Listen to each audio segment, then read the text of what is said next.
Have you ever sat in a room full of laughter, yet felt like something invisible was watching, waiting, weighing the air? You look around. Everything seems ordinary, coffee cups half drunk, polite nods, the same rehearsed greetings. But underneath it all, there's a presence you can't name. Not a ghost, not a demon, but something just as dangerous, a person with a hidden agenda, a quiet manipulator who asks for what seems small, but what costs your soul. Carl Jung once warned us, in his own poetic and clinical way, that the greatest evils don't always come screaming with bloodied teeth. Sometimes, they knock softly. Sometimes, they smile. Sometimes, they ask for favors. But here's the dangerous part, they don't ask for things that sound evil. No. That would be too easy. They ask for 5 very specific things. And if you're not careful, if you don't pay attention, you'll give them freely. And piece by piece, you'll lose yourself. This is not a list. This is a journey. And by the end, you'll see that staying away isn't cowardice, it's survival. Let's begin with the first. 1. They ask for your silence, and you give it, slowly. There is a silence that heals, and there is a silence that kills. And sometimes, you can't tell which is which until it's too late. You tell yourself you're just being diplomatic, choosing your battles, being mature. You rationalize that you're keeping the peace, being the bigger person. But inside, deep inside, you feel it, a tightening in your throat, a sinking in your stomach, a shrinking of your soul. People who ask for your silence rarely do so loudly. They don't storm into your life, point their fingers, and demand you shut up. That would be easy to spot. Instead, they cloak their request in soft words and passive glances, in subtle sighs and quiet reproach. Their silencing doesn't come like thunder. It seeps in like fog. Think back. You were young once, weren't we all? Maybe you sat at a dinner table, and someone made a cruel comment, a jab at your weight, your dreams, your intelligence. You turned to your parent, hoping they would defend you. They said nothing. Or worse, they laughed along. That moment, you felt it. A tiny betrayal, wrapped in silence. That was the beginning. You learned, without being taught, that speaking your truth was dangerous. That feelings made people uncomfortable. That asking for kindness made you weak. You began to filter yourself. You smiled when you were hurt. You apologized for being passionate. You laughed to smooth over tension that was not yours to carry. And little by little, your truth began to rot inside you. Carl Jung wrote about the shadow, not the villain within us, but the denied, unloved, silenced parts of who we are. And those parts don't disappear when ignored. No, they grow teeth. They grow claws. They wait in the basement of the psyche, hungry, wild, bitter. The people who demand your silence are not afraid of your voice. They are afraid of what your voice might wake up, in you and in them. Let me tell you about Elle, a woman I knew who never raised her voice. Never. Not once. Not to her husband, not to her boss, not to her mother. She was what people called sweet, polite, the peacemaker. She baked pies for holidays, remembered everyone's birthdays, never argued even when she was obviously right. And yet, there was a sadness about her that hung like perfume. You could smell it in the way she smiled. She came to therapy late in life, after her husband left her for a younger woman. And all she said was, "I don't understand. I gave him everything. I never complained." That was the tragedy. She thought silence was love. She thought self-erasure was loyalty. She thought that by not speaking, she was saving something. But here's the ugly truth, silence is not always peace. Sometimes, silence is self-betrayal, rehearsed so long it becomes second nature. The people who ask for your silence are not always villains. Sometimes, they're simply terrified of discomfort. They are allergic to confrontation, addicted to appearances, committed to false harmony. Your honesty threatens their illusion, so they call it aggression. Your truth makes them squirm, so they call it drama. Your boundaries make them feel small, so they call you selfish. But know this, silence is never neutral. Silence either protects the abuser or it protects the abused. You have to choose. And choosing to speak, really speak, is not easy. It's not a Hollywood moment where the music swells and everyone claps for your bravery. Sometimes, when you finally speak up, they won't understand. They will be offended. They will call you crazy. They will walk away.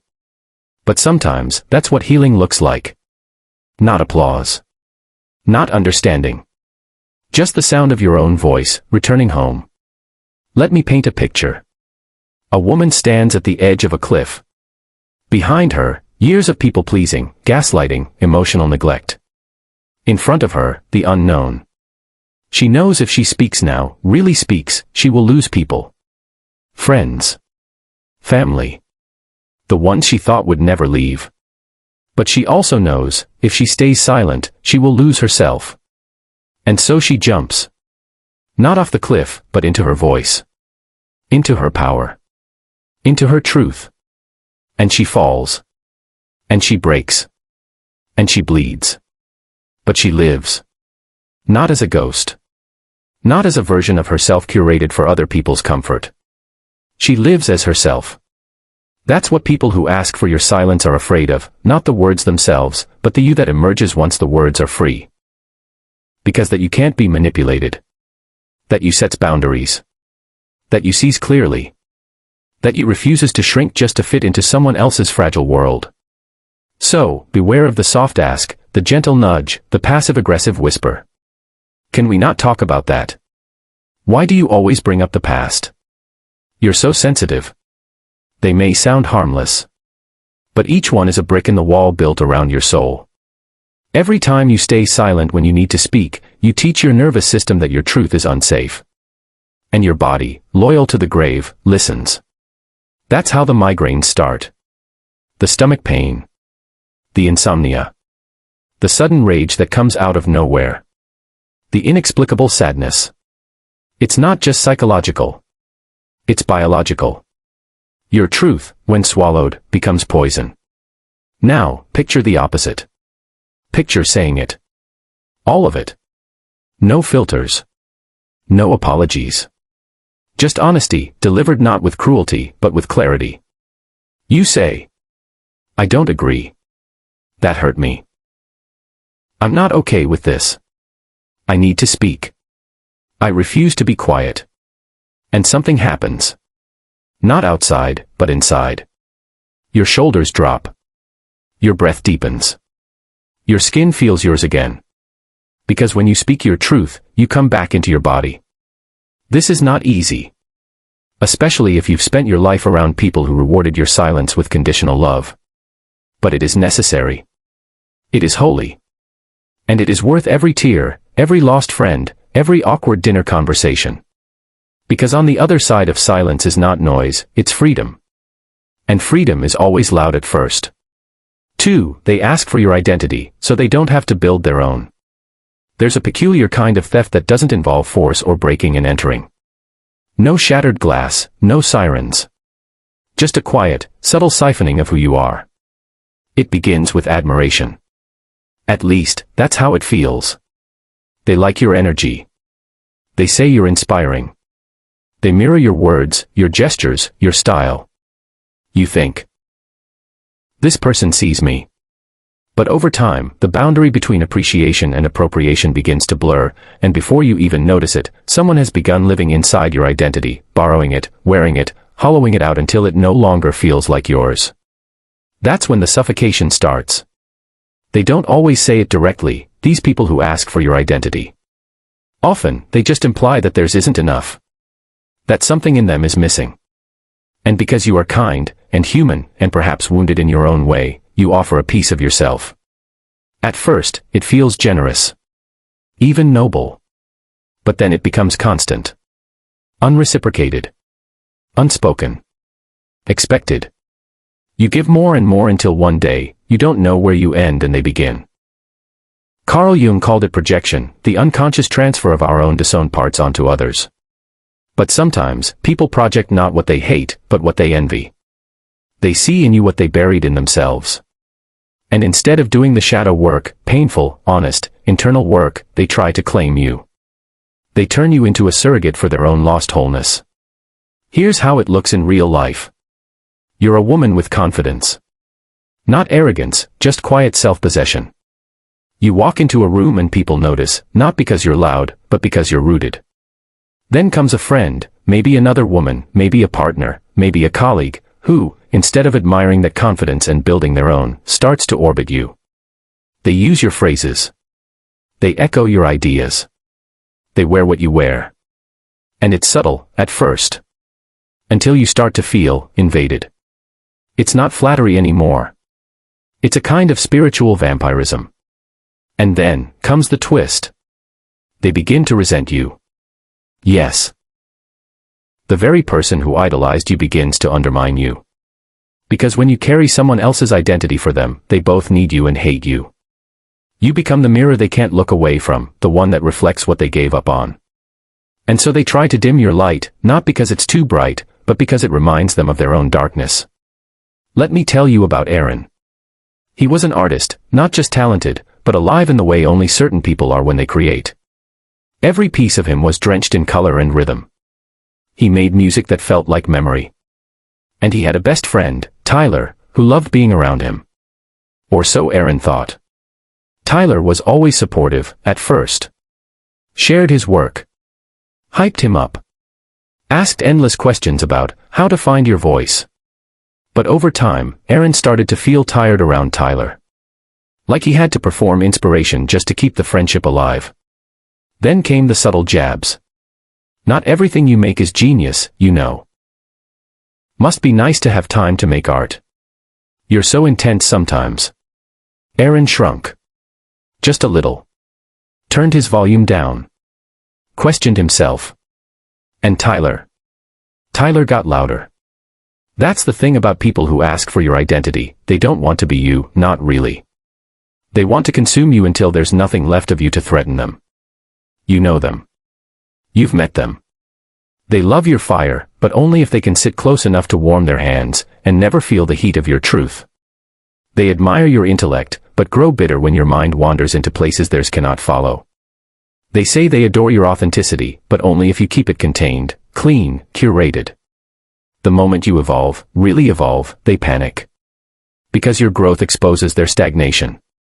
Your individuality makes their mimicry obvious. Your selfhood throws their vacancy into sharp relief. And then, they ask, consciously or not, for you to stop. To return to the version of you that didn't threaten their self-narrative. You've changed. You're too much now. You think you're better than us. They don't want the real you. They want the version of you that fits inside the story they tell themselves. And if you refuse to shrink, they will leave, or worse, turn. Because some people would rather destroy what they admire than do the work to rise to its level. Let's talk psychology. Jung believed that wholeness comes not from perfection, but from integration, from facing our fragmented selves and welcoming them home. But that process is hard, messy, brutal. It means owning our insecurities, naming our envy, grieving our limitations. Most people don't want that. Most people want comfort. So instead of building an identity, they borrow one. Temporarily. Emotionally. Spiritually. They try to live through you. But you cannot be someone else's lifeline. Not forever. Eventually, you drown with them. And you'll know it's happening when your own reflection starts to blur. When you can't tell if what you're doing is what you want, or what you've been subtly trained to do so they won't feel threatened. You dress simpler, so they don't feel plain. You speak less, so they feel heard. You succeed quieter, so they don't feel small. But here's the thing. You were not born to be a mirror. You were born to be a flame. And flames do not apologize for burning too bright. So what do? You reclaim yourself. Slowly. Fiercely. Without fanfare. You start saying no, not just to requests, but to roles you didn't audition for. You stop explaining your joy, your weirdness, your changes. You allow people to misunderstand you rather than contort yourself to be palatable. And yes, you lose people. But what you gain is you. Because at the end of the day, no relationship, no friendship, no romance, no bond, is worth trading your identity for. The cost is too high. And the people who truly love you, they don't want your silence, or your shadow, or your borrowed version. They want your whole, messy, luminous self. Stay away from people who ask for your identity so they can hide from building their own. Love them. Forgive them. Release them. Then return to yourself and lock the door behind you.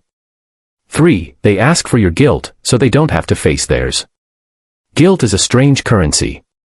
It can be used to control, to manipulate, to bend people's spines until they don't stand up straight anymore. And the people who ask for your guilt, those soft tyrants and emotional magicians, rarely wear the face of a villain. They don't come at you with rage or accusation. No. They come with wounded eyes, heavy sighs, and the kind of quiet blame that seeps into your skin before you even know what's happening. The truly skilled ones won't even say it outright.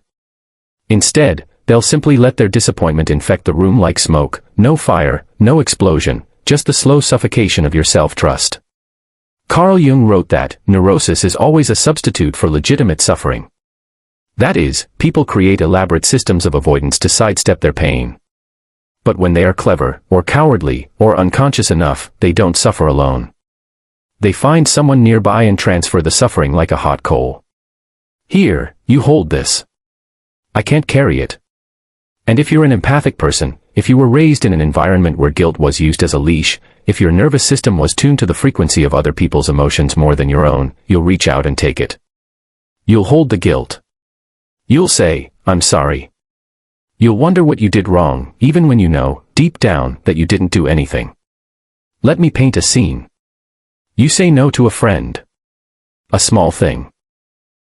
Maybe they asked you to come out when you were tired. Maybe they wanted a favor you couldn't give. You say it gently. Honestly. Respectfully. And suddenly, the air shifts. They don't argue. They just say, "It's fine. I'll figure it out." Or, "I just thought I could count on you." Or, "Wow, okay." No overt confrontation. Just that subtle shift in tone. That moment when your stomach tightens. You start to backtrack. Maybe I can come for a little while. You're trying to earn back a sense of moral safety. Because somehow, in their silence or sadness or carefully placed sigh, you were made to feel like the bad one. This is not about guilt over wrongdoings.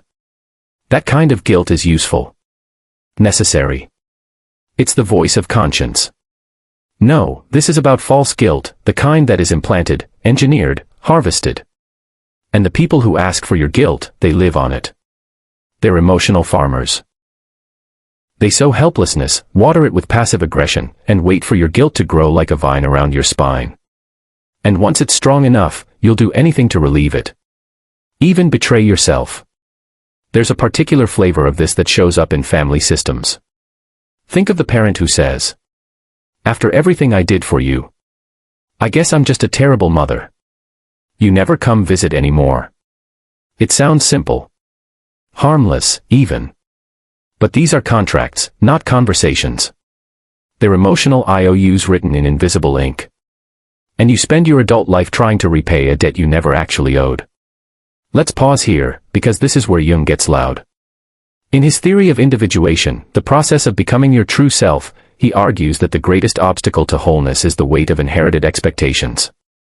These expectations often come with guilt as their enforcer. You were told what to be, how to act, how to serve, how to live. And every deviation from the script comes with the sting of guilt.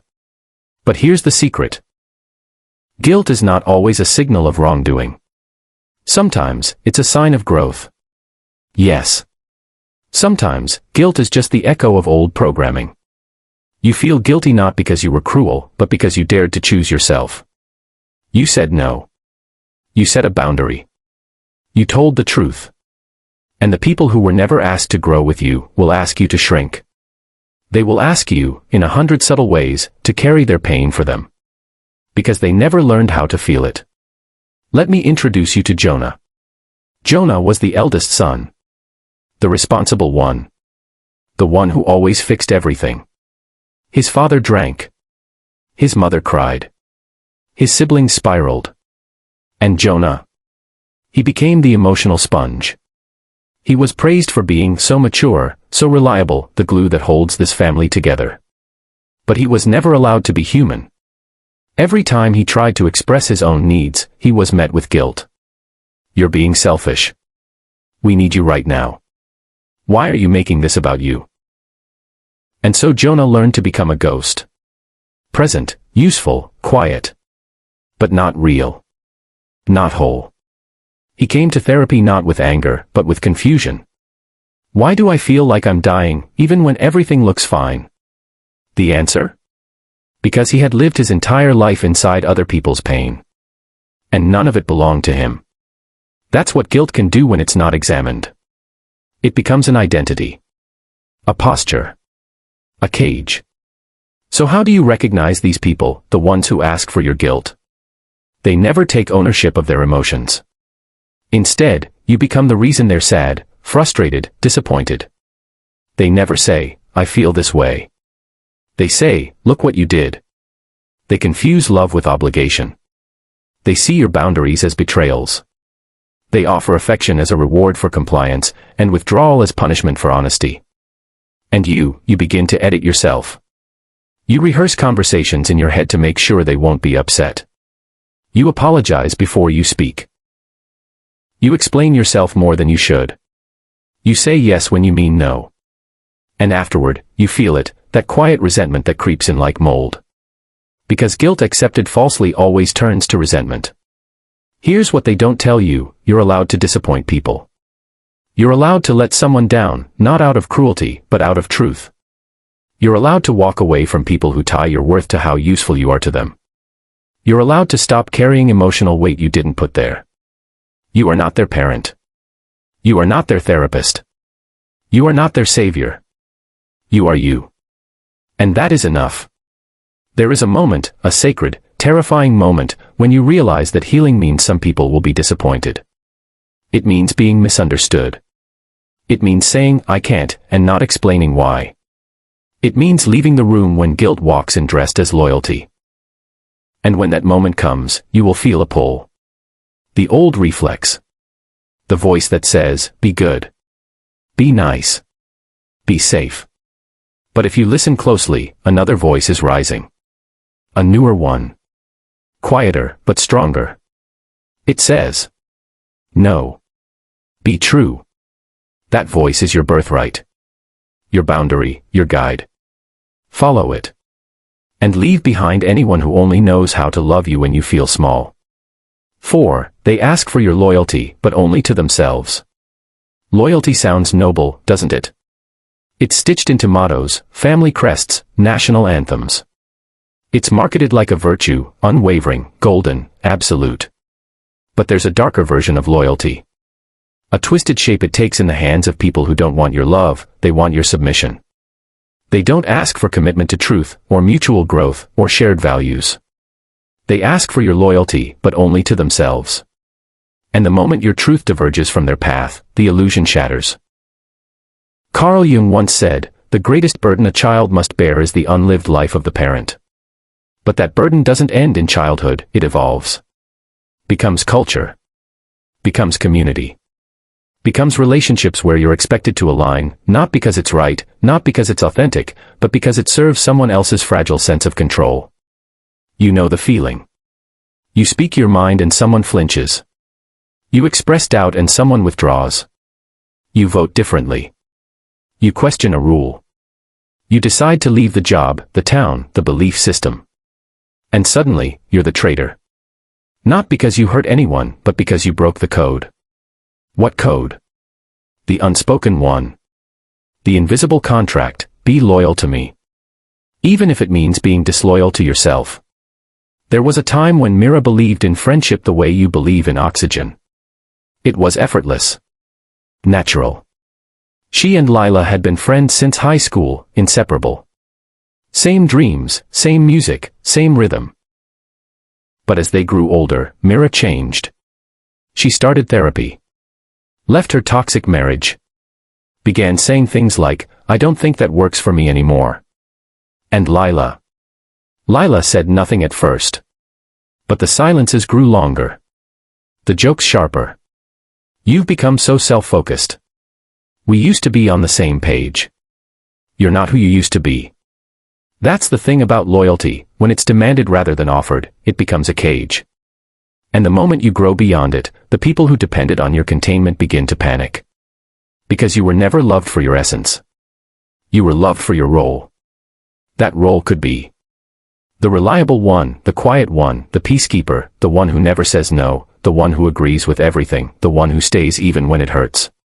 But real loyalty, mature, conscious, reciprocal loyalty, is not about allegiance to a person. It's allegiance to a principle, mutual freedom. The freedom to evolve. To question. To disagree without destruction. And people who ask for loyalty only to themselves, they don't want freedom. They want fusion.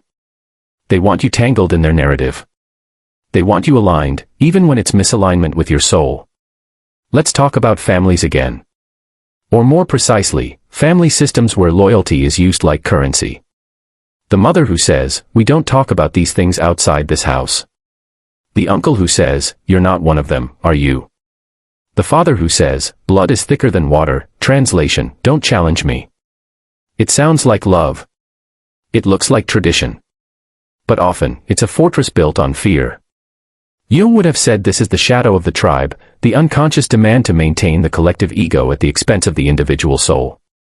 And when you defy it, you're not just choosing yourself. You're exposing the collective fear of change. They call it betrayal. But in truth, it's a form of awakening. There's another place this shows up, subtly, insidiously. In romantic relationships. A partner says, "If you really loved me, you'd choose me over your career. If you're committed to us, you'll block that friend. If you need space, what does that say about your loyalty?" These aren't questions. They're tests. Traps. Emotional contracts dressed up as love. But here's the paradox. The more someone demands loyalty, the less likely they are to deserve it. Because the ones who deserve it don't need to ask. They invite it. Earn it. Sustain it through integrity. The others, they weaponize it. Let's be clear, loyalty without critical thinking is not virtue. It's surrender. And when you surrender your truth to someone else's comfort, you create a vacuum inside yourself. A hollow place where resentment grows like moss in the dark. You start to forget what you want. What you believe. You confuse agreement with safety. And worst of all, you begin to fear yourself. Because every time you feel an inner no, you shut it down for the sake of being seen as good. But good to whom? To the person who only loves the version of you that complies. Jung spoke often of the path toward individuation. He knew that the moment you start walking your own path, the tribe will try to pull you back. Not because they hate you, but because your liberation confronts their fear. Your choices make their stagnation visible. Your freedom makes their obedience obvious. And so they ask for your loyalty. But not to truth. Not to love. Not to growth. To them. And if you give it, you will shrink. Slowly. Invisibly. You'll smile through your own erasure. Until one day, you don't recognize yourself. So what do? You tell the truth. Even when your voice shakes. Even when it costs you belonging. Even when the room goes silent. You say, "I love you, but I won't lie for you. I care about you, but I can't agree with this. I'm still me, even if you don't like this version." And maybe they stay. Maybe they don't. But either way, you stay with yourself. Because real loyalty doesn't ask you to leave yourself behind. It walks with you, even when the road forks. Even when your truths diverge. Even when the relationship must transform. Stay away from people who ask for loyalty without earning trust. Who confuse silence with support. Who see your questions as betrayal. Stay away from the systems, the groups, the people who say, "You're either with us or against us." That's not loyalty. That's emotional totalitarianism. True loyalty is flexible. Evolving. Brave. And most of all, it leaves room for you to breathe. 5. They ask for your dreams, so they don't have to chase their own. It starts with admiration. Always. They watch you. Listen to your ideas. Nod with a kind of wonder when you speak about what lights you up. Maybe it's music. Maybe it's building something. Maybe it's writing, painting, designing, creating. Maybe it's the dream of living in another country, or opening your own studio, or making something that outlives you. Whatever it is, it burns bright in you. Not just as ambition, but as identity. It's part of your bones. The kind of thing that keeps you up at night, not in anxiety, but in aliveness. And then, slowly, someone starts to attach themselves to it. Not as a supporter. Not as a teammate. Not even as a friend. But as a substitute. They begin living through your dream because they've long since given up on theirs. It doesn't look toxic at first. In fact, it may look loving. They tell you they believe in you. They want to be near you when you talk about what moves your soul. But if you listen carefully, if you start to really see them, you'll realize something unsettling. They don't admire your dream. They need it. Because without it, they have no direction. No self. No animating force. Carl Jung spoke often of the soul's hunger, this deep, archetypal drive within every human to find meaning beyond survival. In his view, dreams, not the sleeping kind, but the waking kind, the ones we chase, shape, and sacrifice for, are not ego fantasies. They are messages from the self. Clues to our individuation. And to betray them is to betray the deeper reason we are alive. But some people already have. They gave up on their music, their writing, their move, their book, their business, their escape. They silenced their own hunger long ago, often in the name of realism, family duty, fear, or some inherited narrative that said, "Who do you think you are?" And rather than mourn that loss, they look for someone else's fire. That someone might be you. And so they attach. They ask to be part of your dream, not as a collaborator, but as a beneficiary. They say things like, "When you make it big, don't forget me. I wish I had the courage you do. I live through your stories. I don't know what I'd do if you stopped." And it sounds sweet. Intimate. Like love. But over time, you'll begin to feel it, the pressure. The expectation. The weight. Suddenly, your dream isn't just yours anymore. It's theirs, too. And you start making decisions not from your own soul, but from their imagined stake in your story. You dilute your voice, adjust your pace, question your gut, not because you're uncertain, but because they need you to succeed in a way that includes them. Or worse, they need you to fail. Because your success would be unbearable evidence of what they never did. Here's the thing no one tells you, some people are only cheering you on because you haven't outrun them yet. They're with you, but only until you grow too fast. Too big. Too bold. Then the compliments turn into subtle jabs. The support becomes silent. They start to ask questions wrapped in concern. Are you sure this is realistic? You've changed.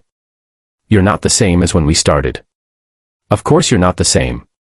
Dreams change you. That's their job. But people who abandon their own dreams, they don't want to be reminded of that truth. They don't want to be shown what they could have been. So they'll do what Jung described perfectly. They'll project their unlived life onto you, and then try to shape your dream to fit their comfort zone. Let's go deeper. There's a phenomenon Jung hinted at in his writings, the idea that unlived potential becomes a ghost. It haunts the psyche. The musician who never played. The writer who never finished. The healer who never touched a soul. These ghosts don't die quietly. They linger. And if unprocessed, they demand expression. And if not expressed internally, they find a host externally. That host might be you. You might find yourself in relationship with someone who builds their identity around supporting your dream. But watch what happens when that dream grows legs of its own, when it becomes inconvenient for them. When it takes you places they never imagined. When it demands solitude, risk, truth. That's when the support becomes sabotage. Not loud. Not overt. Just enough to make you question yourself. A little withdrawal. A backhanded compliment. A sigh when you cancel dinner to rehearse. A raised eyebrow when you talk about moving across the country. The word selfish whispered into the silence. And then comes the guilt. The creeping, unspoken feeling that chasing your dream means abandoning someone. That in fulfilling yourself, you're betraying the person who always believed in you. But here's the truth they'll never say out loud. They don't want to support your dream. They want to own a piece of it. They want to feel like it belongs to them. Because they never gave themselves permission to chase something of their own. Stay away from people who ask for your dream instead of building theirs. It doesn't mean they're bad. It means they're lost. But their lostness is not your responsibility to solve. You can love them and still leave. You can be grateful for their early support and still outgrow their presence. You can honor the role they played in your journey and still choose to finish it alone. Because your dream is not a group project. It is a sole assignment. You owe it to yourself to protect it from anyone who tries to reshape it to fit their limitations. You owe it to yourself to stay awake to your vision, even when others around you choose sleep. You owe it to yourself to succeed, not to prove them wrong, not to keep them happy, but to fulfill the very reason you're alive. And when you do, you will find new people. Aligned people. People who don't want to ride your wave, but swim beside you. People who clap when you shine, and don't flinch when you rise. People who see your success not as a threat, but as a mirror, reminding them to go chase their own. Stay away from those who ask for your dream because they're afraid to look in the mirror. They will make your light feel heavy. They will confuse attention with love. They will say, "I believe in you," while quietly betting you'll stay small. But you weren't born to be small. You weren't born to carry someone else's ghosts. You were born to build the thing only you can build. And to walk away from anything or anyone that asks you to trade it for comfort. Go dream. Loudly. Freely. Fiercely. And don't look back.